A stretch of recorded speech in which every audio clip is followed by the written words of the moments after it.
For many years, I always watched the movie It's a Wonderful Life at least once or twice. Twice before Christmas.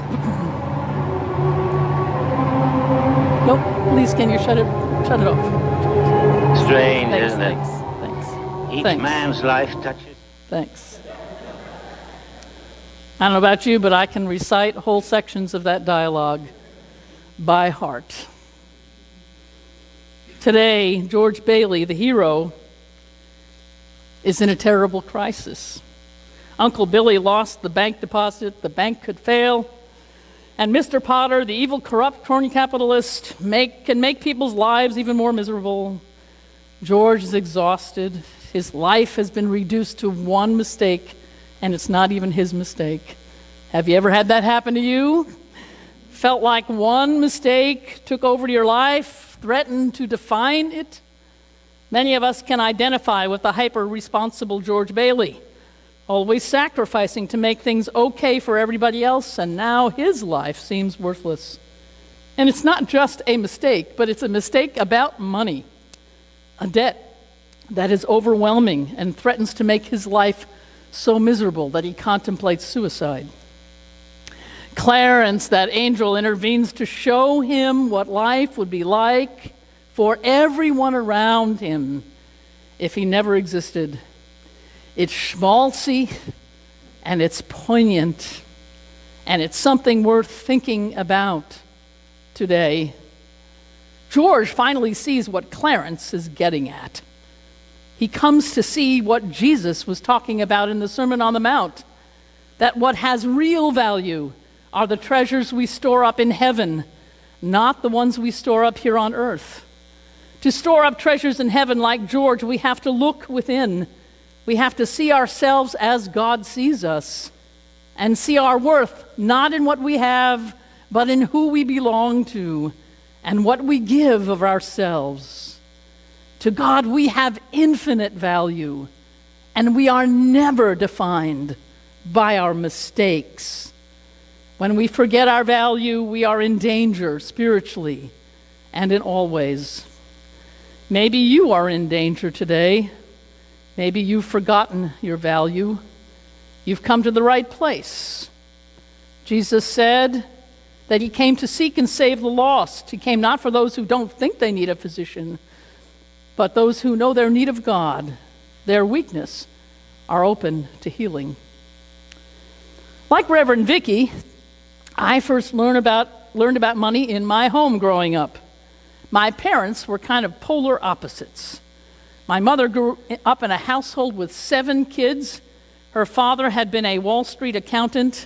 They had a pretty nice home and good life. In the crash of 1929, he lost his job, and then he had a stroke and never worked again in the days before Social Security.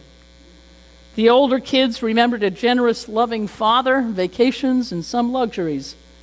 My mother remembered a father who was angry and depressed, disabled, and getting baskets of food from the church just to get by. On Christmas Eve, my mom's 2 older brothers, Billy and Bobby, would find a Christmas tree for the little kids and bring it home. That and an orange were their only gifts. For my mom, money was a source of painful memories, anxiety, stress, and fear. She was overly cautious and struggled to spend money ever, especially on herself, for many decades, even when she did not have to be as careful. My dad was the opposite. He grew up in rural New Hampshire with working class, even poor parents who never had job security, but they always got by. For them, the Depression was only kind of more of the same. My dad grew up with low expectations about money and success, but he was a happy person who worked hard and played hard. He was always saying things like, the best things in life are free, and it's only money, or I don't have a lot of money, but I have love. He left it to my mom to manage the money, which was probably a good thing, but my mom resented it. But he made her laugh, and we did have a good time without spending a lot of money. I've had the 2 of them on my shoulders my whole life. Maybe you have people like that on your shoulders, kind of debating. And then, of course, MCC taught me that all I have is God's anyway, my time, my skills, my passion, my money. And then if that's not enough, we go and marry somebody. We fall in love, and then we have to deal with all of their parents' issues about money and their families' issues. But we came to agreement anyway about the God part, that what we have is God's. She had a good job, teaching job with a pension, and she gave it all up to follow a young MCC minister to Los Angeles who had absolutely no job security. When we got to LA, she started substitute teaching, and my paychecks for MCC were a little slow. At Christmas time, we found ourselves struggling to pay our rent and buy groceries. We paid our rent, and then we're a little depressed, anxious, and hungry. But interestingly, someone had given us a gift certificate to Neiman Marcus. You know what? That's a very elegant department store. It's gorgeous, beautiful, very upscale. We had, Saturday afternoon we went to Neiman Marcus. There was nothing there we could afford, even with our gift certificate, it seemed like. But they had a gourmet food section. And so we spent our gift certificate on grocery shopping at Neiman Marcus, which got us through until the paycheck came. God has a sense of humor. Eventually, we learned to navigate the ups and downs of our income and our commitments. But sometimes we forget. We let circumstances and the ups and downs determine how we value ourselves and each other. Sometimes we forget to trust God. I had an unexpected reminder of that this week. On Monday night, I gave a lecture at Colgate Rochester Crozier Divinity School in Rochester, New York, where Martin Luther King Jr. went to seminary. They have a semi-annual guest lecture series for LGBT issues, and in October, that was me this year. Also that night, they were giving a special award. It was to one of the founders of the LGBT lecture series 22 years ago, Dr. Darrell Lance. 25 years before, Darrell Lance had been a professor of Greek at the seminary. He was a closeted gay man, a Baptist, had never been out. And there were almost no open LGBT faculty at any seminary anywhere, just a few, and certainly not at this school. So very painfully, he decided to retire early so he could at last deal with his identity. He maintained a connection to the school and eventually came out and helped start this lecture series. When they honored him with about 10 members of his very supportive American Baptist Church, he just wept openly. Later, as we were sharing Baptist sheet cake and I was signing books, Darrell came up to me. He started weeping again. And he said he was so glad I was the lecturer this time when he was being honored. Because 25 years ago, when he finally started to come out, it was my book, Our Tribe, that made all the difference in his life and in his coming out process. He hugged me with tears streaming down his face.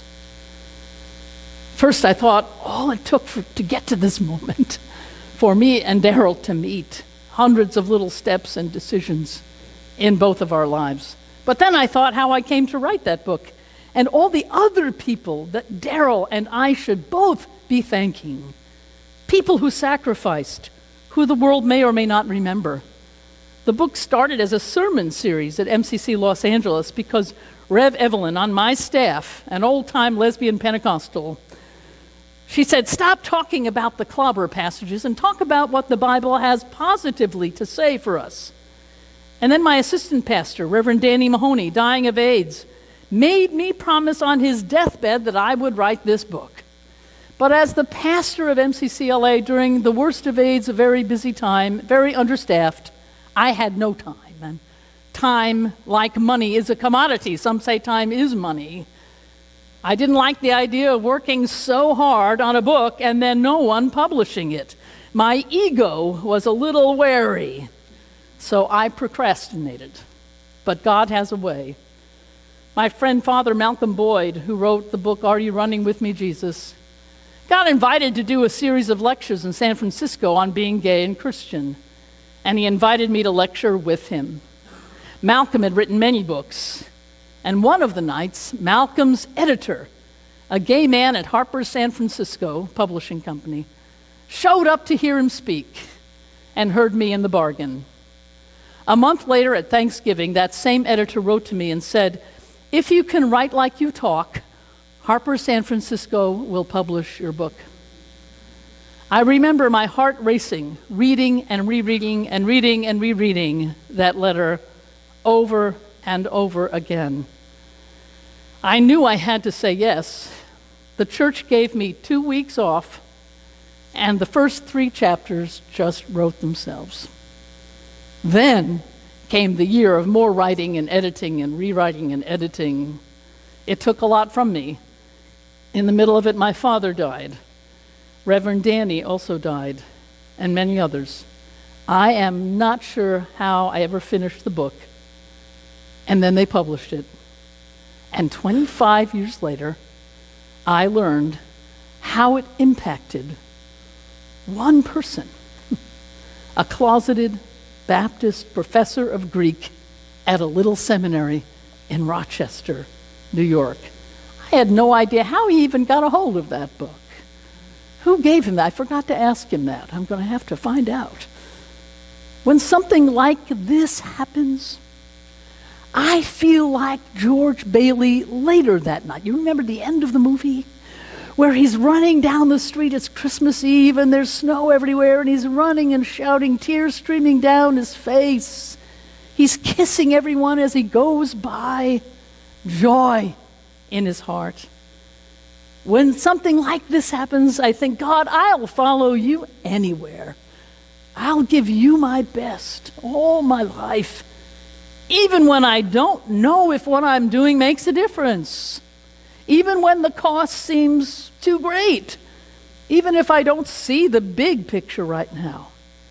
I think of all the people who loved me and encouraged me and valued me more than I valued myself sometimes, who helped me stop fighting with God and say yes.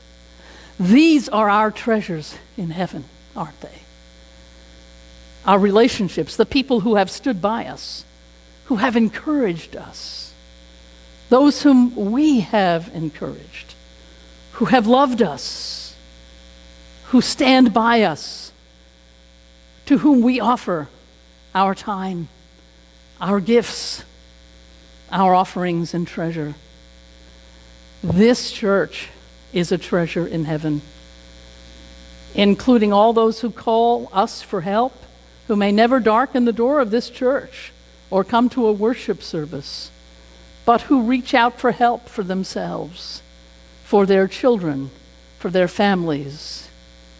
Imagine the power of a room full of people who know how much we are valued by God and by each other, who are willing to look within for the answers. A sanctuary of people, full of people who know the value of one another, is an unstoppable force for good, for love, and for justice. That is us, and it can be us, SunCoast, MCC. It's a wonderful life. And as followers of Jesus, as people of faith, we have inherited that great mystery, that in the very times when we may feel so helpless or overwhelmed or lost, God reaches through to us, through others, gives us a vision of the value of our lives and the promise of a future lived in God's hands. Amen.